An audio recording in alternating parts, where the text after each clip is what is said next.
మీకు మోకాళ్ళ నొప్పులు, జాయింట్ పెయిన్స్ బాగా ఎక్కువున్నాయా? మోకాళ్ళ నొప్పులుంటే యాక్చువల్‌గా వెయిట్ తగ్గాలి అది పర్మనెంట్. సరే వెయిట్ అంటే 2 రోజుల్లో తగ్గరు కదా!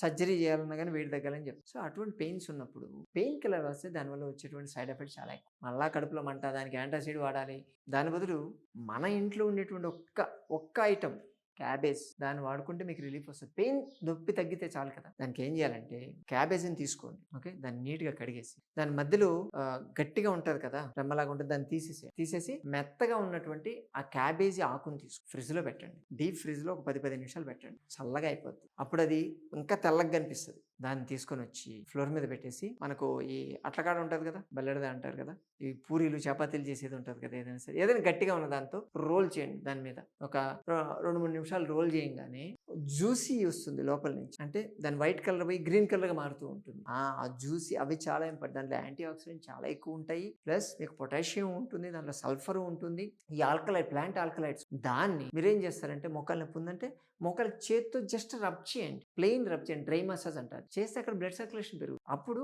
ఈ మెత్తగా ఉన్నటువంటి క్యాబేజ్ ఆకుల్ని పెట్టేసి చుట్టేసేయండి. బట్ట చుట్టేసేయండి. లేకపోతే ఏదైనా పాలిథీన్ కవర్ లాంటిది ఏదైనా చుట్టేసి అలాగే కనీసం ఒక 40 నిమిషాలు స్ట్రెయిట్‌గా కాలు ఉంచేసేయండి. 40 నిమిషాల నుంచి 60 మినిట్స్ వరకు ఉంచేయండి. అలా ఉంచితే మీకు గ్యారంటీగా అక్కడ వాపులు తగ్గుతాయి, ఫ్లెక్సిబిలిటీ పెరుగుతుంది, నొప్పి తగ్గుతుంది. చాలా రిలీఫ్ అండి. పెయిన్ కిల్లర్ సైడ్ ఎఫెక్ట్స్ ఏమీ లేకుండా చాలా ఈజీ. రోజుకి 2, 3 సార్లు చేసుకోవచ్చు. ఒక్క క్యాబేజ్ తెచ్చుకుంటే చాలు 3, 4 రోజులు వస్తది ఇది.